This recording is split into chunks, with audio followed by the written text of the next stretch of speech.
জানিয়ে দিব এই মুহূর্তে আমাদের হাতে এসেছে বাংলাদেশের গুরুত্বপূর্ণ আপডেট সংবাদের শিরোনাম। শুরুতেই থাকছে কুমিল্লা ৪ আসনে নাটকীয় মোড়, মুন্সির প্রার্থিতা বাতিল, মাঠে বিএনপি জোটের নতুন মুখ।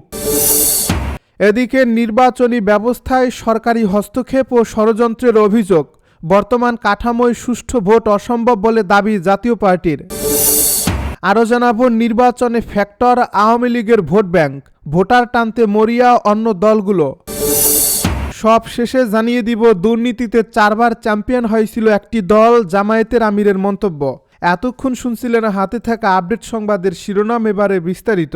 তবে তার আগে অনুরোধ রইল ভিডিওটিতে একটি লাইক এবং কমেন্ট করে জানিয়ে দিন ভিডিও সম্পর্কে আপনার মূল্যবান মতামত। আরও জানিয়ে দিন ভিডিওটি কোথা থেকে দেখছেন বা কোন জেলা থেকে দেখছেন। কুমিল্লা 4 আসনে নাটকীয় মোড়, মুন্সির প্রার্থিতা বাতিল, মাঠে বিএনপি জোটের নতুন মুখ। ত্রয়োদশ জাতীয় সংসদ নির্বাচনের দামামা বাজতেই কুমিল্লা 4 আসনকে কেন্দ্র করে রাজনৈতিক অঙ্গনে শুরু হয়েছে তীব্র উত্তেজনা ও নানা নাটকীয়তা।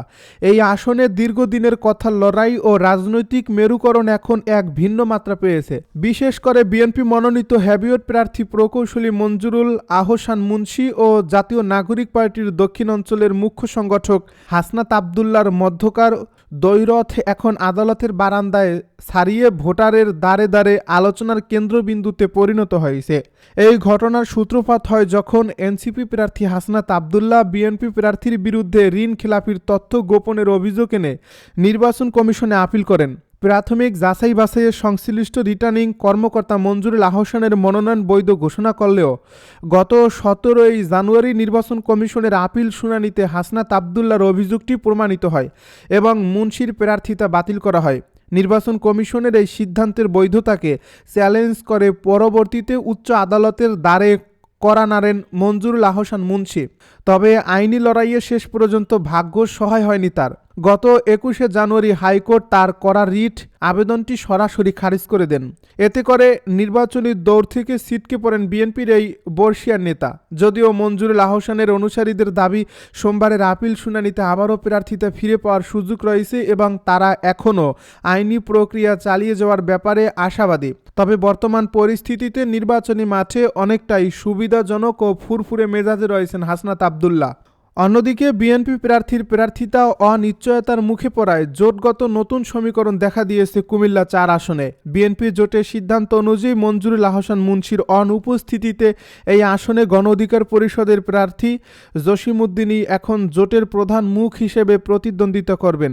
গণ অধিকার পরিষদের সভাপতি নুরুল হক নূর এক ফেসবুক পোস্টে বিষয়টি স্পষ্ট করে জানিয়েছেন যে আইনি জটিলতায় মুন্সির মনোনয়ন বাতিল হওয়ায় জোটের সমর্থন এখন জসিমউদ্দিনের দিকেই। এরই মধ্যে জসিমউদ্দিন নিজেও নির্বাচনে জোটের প্রার্থী হিসেবে লড়াই করার বিষয়টি নিশ্চিত করেছেন।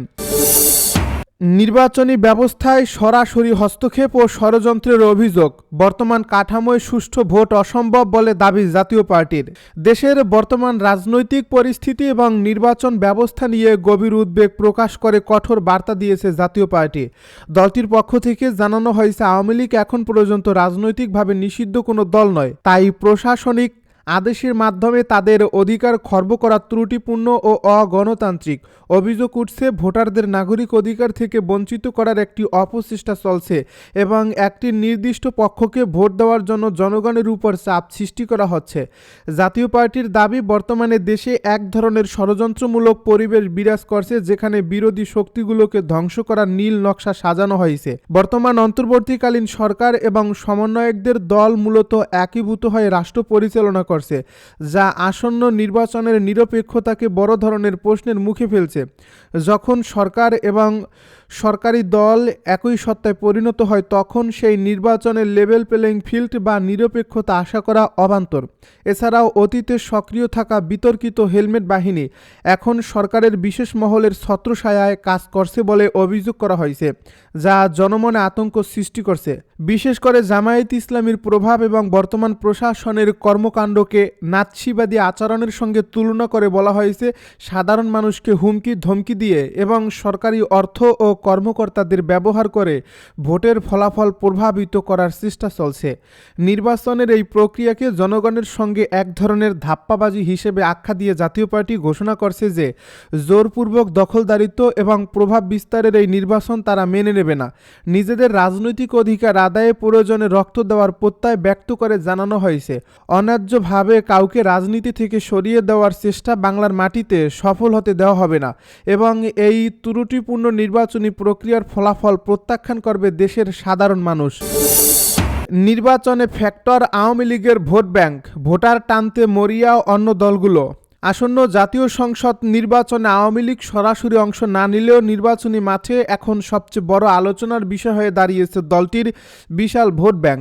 গাজীপুরের মতো আওয়ামী লীগের শক্ত ঘাঁটি হিসেবে পরিচিত অঞ্চলগুলোতে সরেজমিনে গিয়ে দেখা যায় 1991 সাল থেকে যে আসনগুলোতে নৌকার জয় জয়কার ছিল সেখানে এবার ভোটার সমীকরণ সম্পূর্ণ ভিন্ন।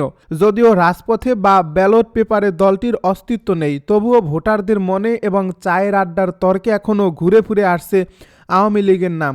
সাধারণ সমর্থকদের মধ্যে ভোটকেন্দ্রে যাওয়া নিয়ে যেমন দ্বিধা কাজ করছে, তেমনি প্রিয় প্রতীক নৌকা না থাকায় অনেকেই ভোটদানে অনীহা প্রকাশ করছেন। তবে এই বিশাল ভোটার গোষ্ঠীকে নিজেদের পক্ষে টানতে মোটেও বসেন এই বিএনপি ও জামায়াতের মতো দলগুলোর প্রার্থীরা।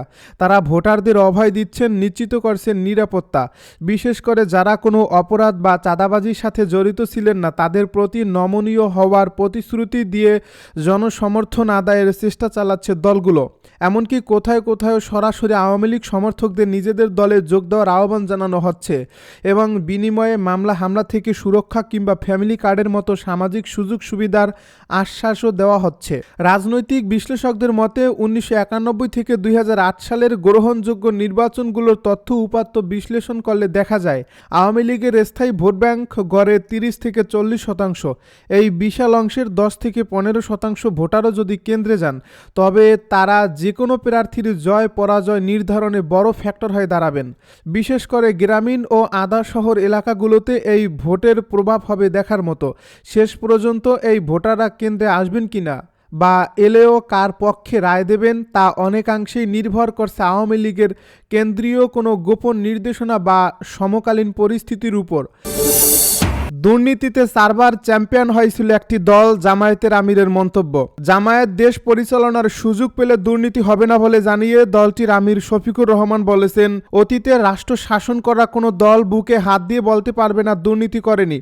একটি দল দুর্নীতি 4 বার চ্যাম্পিয়ন হয়েছে। শনিবার সন্ধ্যায় সিরাজগঞ্জের উল্লাপাড়ার সরকারি আকবর আলী কলেজ মাঠে জামায়াত ইসলামী এবং তাদের নেতৃত্বাধীন 10 দলীয় ঐক্যের পক্ষে আয়োজিত নির্বাচনী সমাবেশে তিনি কথা বলেন। সিরাজগঞ্জ শহরের ইসলামিয়া সরকারি কলেজে বেলা 3:30টায় 10 দলীয় জোটের আরেকটি সমাবেশ হয়।